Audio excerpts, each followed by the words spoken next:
A diplomatic reset as U.S. President Donald Trump hosts Pakistan Prime Minister Imran Khan at the White House. Why Pakistan and why now? What are both sides hoping to accomplish? And can the United States pull out of a costly war in Afghanistan without Pakistan's help? More on Plugged In, U.S., Pakistan, and the Taliban peace talks. Hello, welcome to Plugged In. I'm Greta Van Susteren.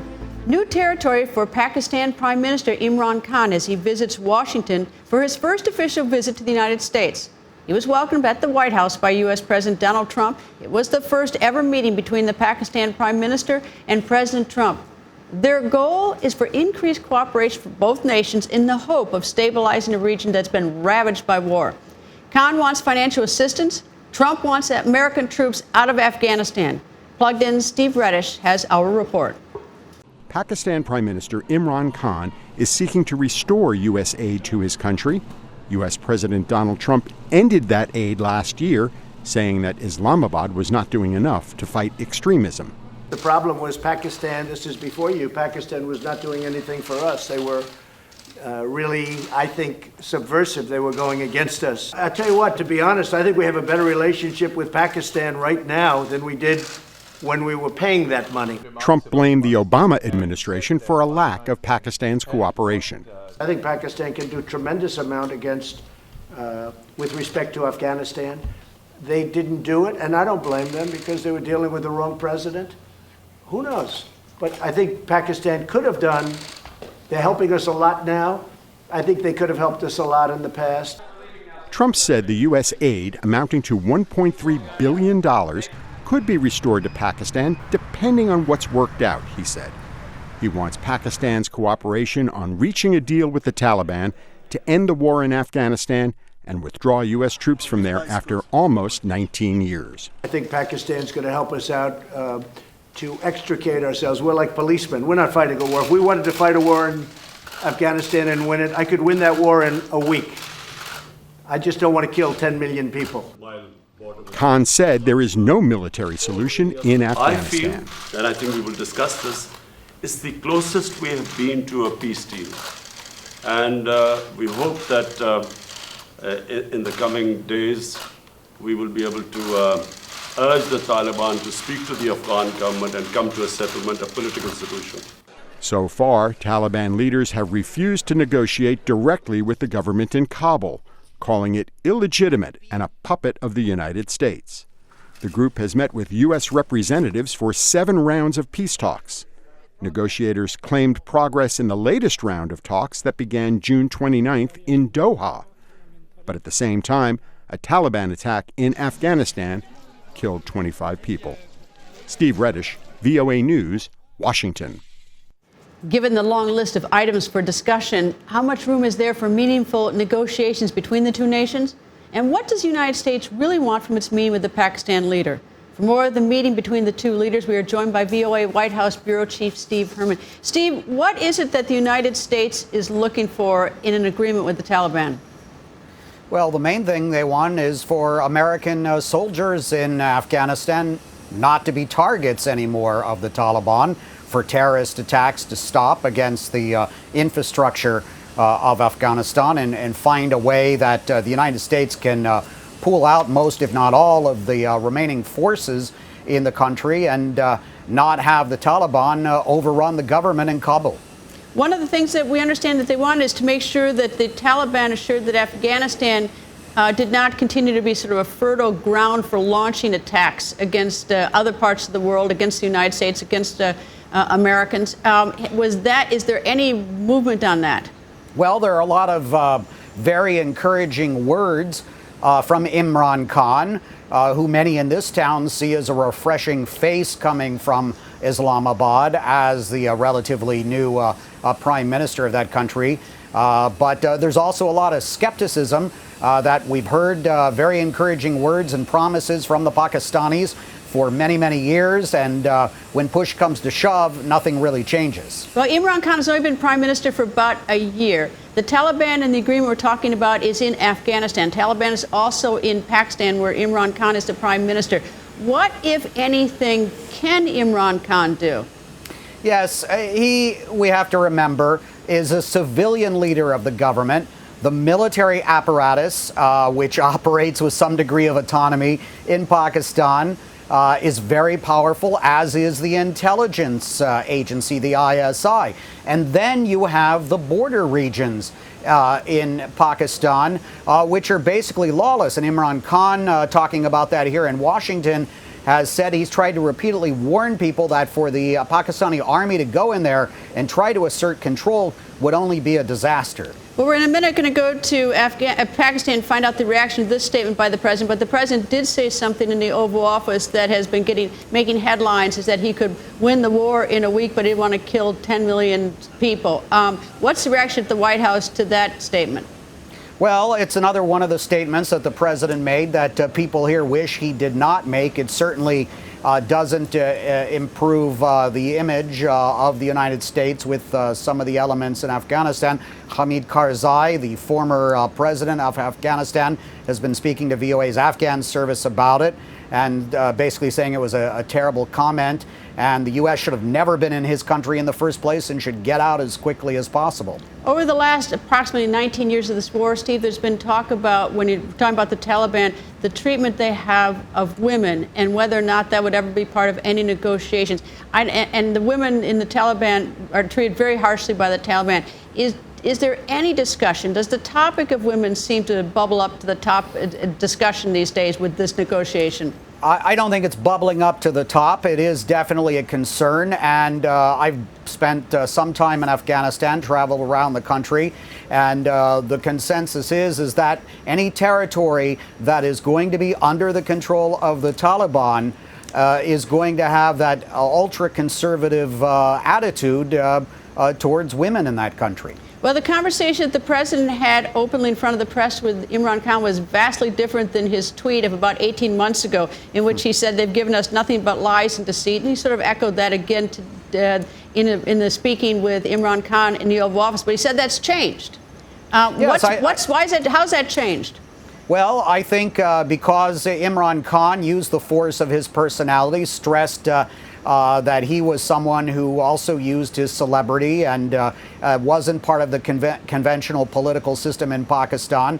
That helped convince Trump to meet with him, and there seemed to be pretty decent chemistry between these two leaders when they met. Of course, Trump likes to think that he can solve these problems in one-on-one meetings with other leaders, and there are others around him who are trying to caution the president that we really need to see some concrete moves by Imran Khan in Pakistan before rewarding the Pakistanis. But of course, the president gave an instant reward to Imran Khan in the Oval Office with his statement that Prime Minister Modi in India had asked him to mediate on the Kashmiri territorial issue between Pakistan and India. Pakistan's been in favor of a third-party involvement in that from the United States, where India's been vehemently opposed to that. So that was a major victory handed to Imran Khan right there in the Oval Office. Steve, thank you. Steve Herman, our VOA White House Bureau Chief. The relationship between Pakistan and the United States is long and rocky, friendly as well as frosty, depending on the situation. Complicating things even more is the U.S.'s nearly 20-year war on terror. For more on this complex relationship, we are joined via Skype by Aisha Tanzim, VOA's bureau chief in Islamabad. Welcome back to the show, Aisha, and tell me, what is it that Prime Minister Imran Khan was looking for by coming to the United States to the Oval Office to meet with President Trump? Well, first of all, he was looking to reset the relationship with the United States, which has been really rocky since 2011, but particularly rocky since President Trump announced his South Asia policy almost 2 years ago. So for the last almost 5 years, there's been no meeting between the principals or the top leadership of the two countries. So that was number one. But also, Pakistan's doing really badly economically. So it's just negotiated a $6 billion 3-year loan with the IMF, the International Monetary Fund. But that loan is not going to come all in one go. That loan's going to come in tranches. And with every tranche, IMF is going to ask for Pakistan to fulfill what many are calling very, very, very strict requirements. So that loan was only possible because Pakistan helped the U.S. with the Taliban, because previously top-level U.S. officials said that United States taxpayer money could not be used to, Pakistan has a lot of debt from China, and they said U.S. taxpayer money could not be used to repay Chinese debt. That was an indication that Pakistan would have a problem getting IMF loan, where U.S. is one of the biggest stakeholders. The second thing is, in October, there's going to be a meeting of an international money laundering and counterterrorism a terrorism funding watchdog, the Financial Action Task Force. Pakistan is right now in the gray list of FATF, which creates financial difficulty in international transactions. Pakistan really wants to get out of that gray list, and U.S. can really help Pakistan in that. So those are the two big gets that Pakistan needed. Go ahead, Greta. One of the conversations, one of the headlines, and I don't want to overemphasize this, but I asked Steve Herman about it, is the president's rather muscular language, which we're quite accustomed to here in the United States. He said that in 1 week he could take care of Afghanistan, but 10 million people would be killed. And we in the United States have, heard his muscular language like that before. But I'm curious, how is that being received, or is the Afghan government responding to that, and is the Pakistan government responding to that? The Pakistani government hasn't responded. The Pakistani government's trying to put a really positive spin on this interaction and doesn't want to say anything negative. But the Afghan government has responded strongly. They've put out a press statement. They've said that Afghanistan's an ancient country and is dignified on the world stage. And they've asked a clarification through diplomatic channels of what the president actually means. Not only that, the Afghan Taliban that the U.S. is negotiating with right now to end the war in Afghanistan, they've also put out a statement in Pashto, and they've said that the U.S. needs to remember the history. Afghanistan's the graveyard of the empire and shouldn't be impractical in analyzing the situation there. So very strong reaction from Afghanistan. Pakistan is trying to put a very positive spin on this whole interaction and this meeting. So I don't expect anything coming out from Pakistan on that issue. Aisha, we've talked so much about the Taliban in Afghanistan, but there's Taliban in Pakistan. Is there a way to describe how widespread that is, and whether Prime Minister Khan can do anything about that in his negotiations? And that's exactly, Greta, you've hit the nail on the head. Pakistan says we have some influence with Taliban, but our influence is, depreciating, and it's not as much as people expect, and we can do some things, but we can't do everything. The U.S. obviously expects Pakistan to be able to do a lot more and expects that Pakistan has a lot more influence. We can see it in the language that the U.S. has used in background briefings and even in the readout after the meeting. We can see it in the priorities set, the agenda priorities, which said that it had, the U.S. had two agenda items that were at the top. Number one, to convince the Taliban to have a ceasefire and to talk to Afghan government, and number two, to deal with the other terrorist groups that the U.S. says are operating in Pakistan, not just Afghan-centric terrorist groups, but India-centric terrorist groups like Lashkar-e-Taiba and Jaish-e-Mohammed.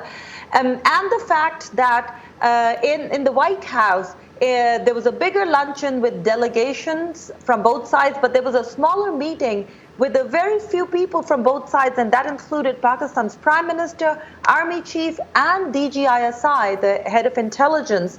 That showed the U.S. priority, that it really had security on its mind, while Pakistan wanted a broader talk on trade and on increasing investment. U.S. really wanted to hone in, focus on security, focus on Afghanistan, and the fact that they had the smaller huddle with just the president, prime minister, and the intelligence and military showed that the U.S. understands that without the military's help, they cannot move forward on these security and terrorism and Taliban-related issues. Aisha, thank you. Aisha Tanzim, VOA's bureau chief in Islamabad.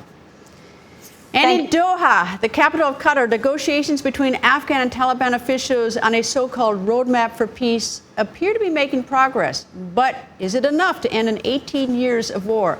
More on that from Plugged In's Mil Arcega.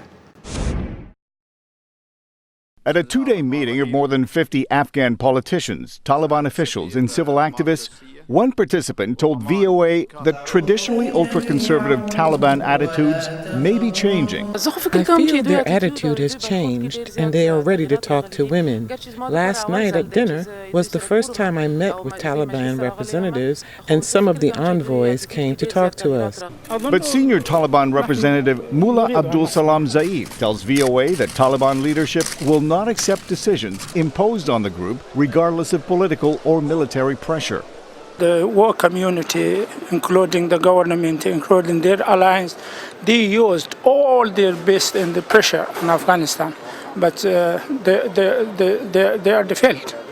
Now it is the time to respect each other and to respect the reality and to respect the right of each other, and then they will. We are sure we should find a way. The Taliban has, in the past, resisted negotiating with the Afghan government, calling it a puppet of the United States. They insist that any government delegates attending intra-Afghan talks are only there in a private capacity. But Washington has made it clear that the Taliban must deal with the government in Kabul before a final peace deal can be approved. We have made progress, but no final agreement yet. Helping to facilitate a peace deal are the governments of Qatar and Germany. The efforts made by many over the past few years and months, especially the ongoing talks between the United States and the Taliban, have opened up a historic opportunity.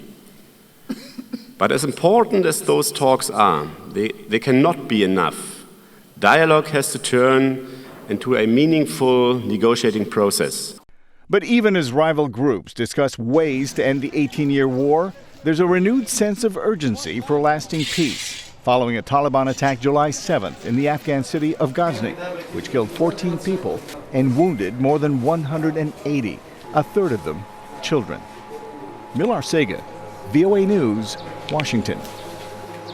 Joining us to shed more light on the delicate peace negotiations between the Taliban and Afghanistan is Michael Kugelman. He is the Asia Program Deputy Director and Senior Associate for South Asia at the Wilson Center.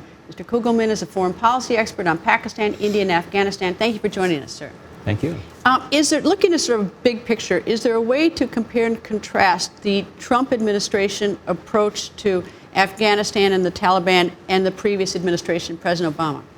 Well, for Trump, the big thing is peace talks and negotiations. Trump wants to end this war.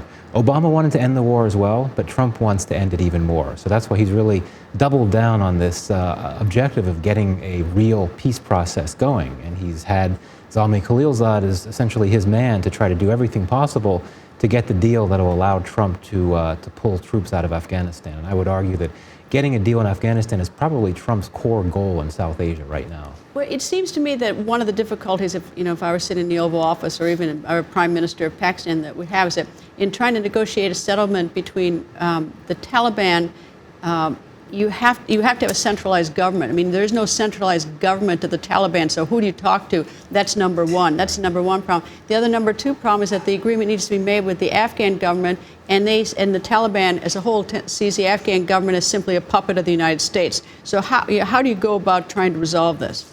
Well, it's a big mess, because you're right, there's a lot of factionalization within the Taliban, and it's really the moderate elements of the Taliban, those that are based in Doha, that are involved in the negotiations. Now, theoretically, the top leadership of the Taliban has signed off on this, and they sent some of their top people to be involved in negotiations. But to be sure, if you were to get a peace deal, and that's a big if, there's no reason to believe that the entire Taliban organization would abide by a peace agreement. You could still have factions that would continue to fight, even if there's a peace deal.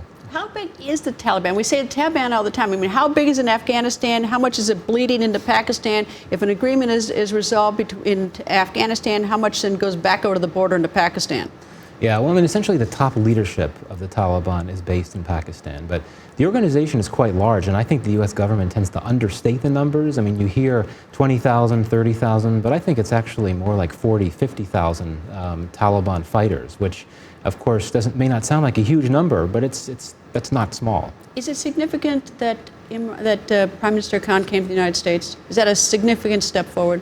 Yeah, I mean, I think that the main reason he was invited to the White House was Trump's way of recognizing what he believes to be Pakistan's assistance to this point in trying to get a peace process started with the Taliban. And the U.S. government does believe that Pakistan to this point has been helpful, particularly by actually physically getting Taliban representatives to the table to start these talks. Let me go sort of off on a tangent. Dr. Al-Afridi, who is believed by Americans to have helped identify and locate Osama bin Laden so that so the United States could go in and get him.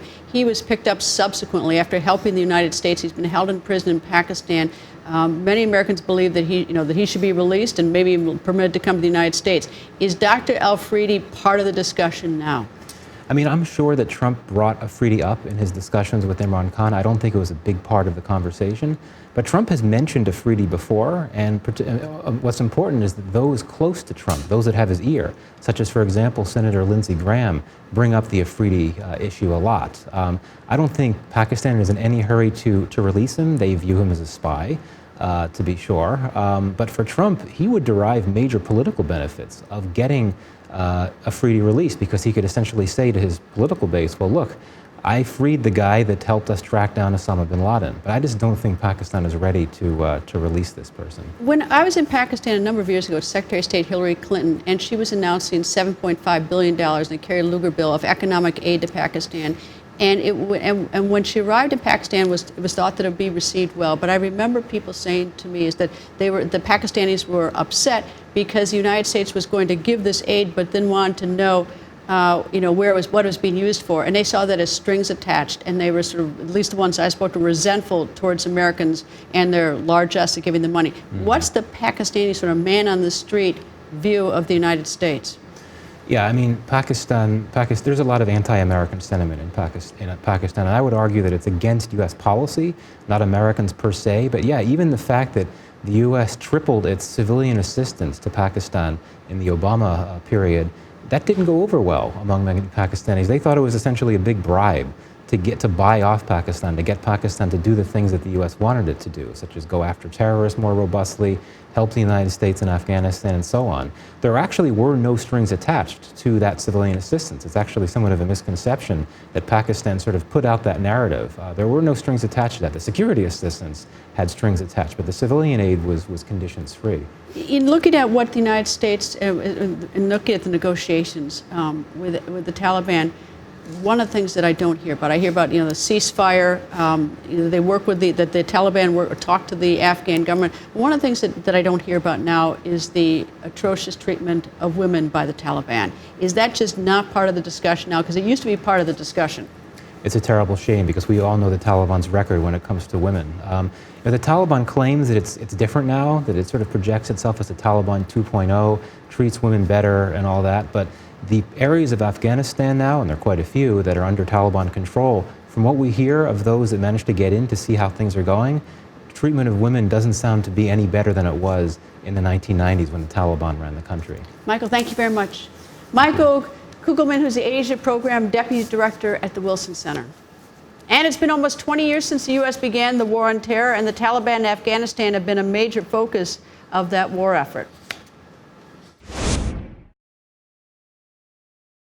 The war in Afghanistan is now the longest-running U.S. military endeavor, sometimes called the Forever War. It's lasted more than 18 years. It began 1 month after the al-Qaeda attacks on 9/11. On October 7, 2001, a U.S.-led coalition of 136 countries began bombing the Taliban regime in Afghanistan, which had supported the terror group. 3 U.S. presidents, George W. Bush, Barack Obama, and Donald Trump, have overseen the war. U.S. troop levels in Afghanistan have fluctuated over the years, from 30,000 before 2009 to over 100,000 in 2011. The human cost of war has been high. Tens of thousands of Afghan civilians have died, and more than 2,400 U.S. troops have been killed in combat. According to the Pentagon, it has also had a large price tag. In 2018, the war cost roughly $45 billion, but that's down from an average of about $100 billion from 2010 to 2012. Since 2018, The United States has been engaged in direct talks with the Taliban, seeking to negotiate a settlement that will both end the war and guarantee that Afghanistan once again does not become a staging ground for future terror attacks. Over the weekend, the Taliban claimed responsibility for 2 deadly attacks that killed at least 9 and injured at least 30 others. The attacks occurred at a security checkpoint and a hospital in northwestern Pakistan. These attacks underscore concerns about just how the Taliban will be contained if and when the United States pulls out of Afghanistan. Joining me to discuss the ongoing threat of terrorism in the region is the managing editor for VOA's Extremism Watch Desk, Hasib Ali Kozai. Nice to see you. Nice to see you, Greta. Assume that an agreement is worked out with the Taliban, and assume that the United States gets out of the region. Troops come home. What happens next? Is there a vacuum there? Will there be other terrorist groups? Right now in the region, Afghanistan and Pakistan, there are active 20 terror groups, including the Afghan Taliban, including the Pakistani Taliban, Islamic State, Al-Qaeda, Lashkar-e-Taiba, a bunch of others. So recently, the nominee for the joint chairman of the Joint Chief of Staff also pointed this out, that there will always be a residual U.S. presence, military presence for counterterrorism missions. So to fully pull the U.S. troops out, there will certainly be a vacuum. And there's always the issue of whether we can trust the Afghan Taliban or not, and whether they will provide a fertile ground for terror groups in the region. So the U.S. would most likely keep some sort of presence in the country, even if a deal is reached between the Afghan government, the U.S., and the Taliban. When you say there are 20 groups, a group could be 3 people, it could be a lot more people. I mean, is there a more of a numerical description? I mean, how big are these groups? I assume they're varied, but... These groups are U.S. designated terror groups, and you're talking about thousands of fighters, tens of thousands of fighters. If we're talking about, for instance, Lashkar-e-Taiba, it has its own forces, Jaish-e-Mohammed, the Islamic State, Khorasan branch that covers Afghanistan, Pakistan, and the Central Asia region. You have Al-Qaeda operatives in Afghanistan and in Pakistan. So you're talking about tens of thousands of fighters there. All right, the United States has never taken any land in war, and the United States wants to get out of the area, and the United States wants people to stop killing each other. They want to stop the terrorism. What is it that these 20 groups want?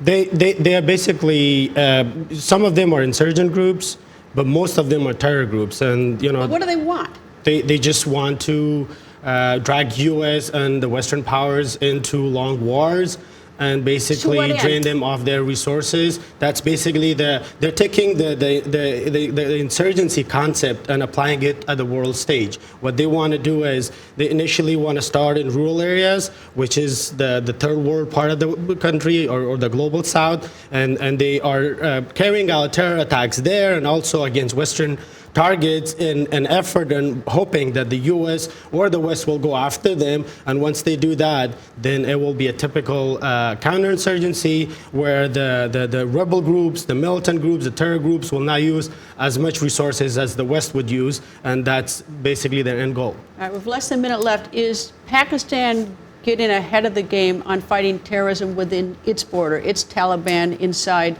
its borders, as well as the other terrorist groups?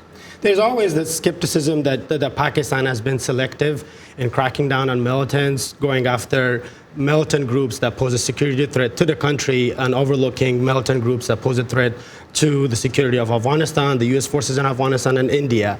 But it has yet to be seen whether Pakistan will actually deliver on its promises. One thing that's important to be pointed about Pakistan is counting, has a very good knowledge of how the U.S. government works, and basically Taliban and Pakistan are both might be counting on the fact that the U.S. would never deploy back to a region it has deployed troops in a similar fashion at least, and they are basically waiting out the U.S. to see if the U.S. will pull out, and then Pakistan would seek a client state.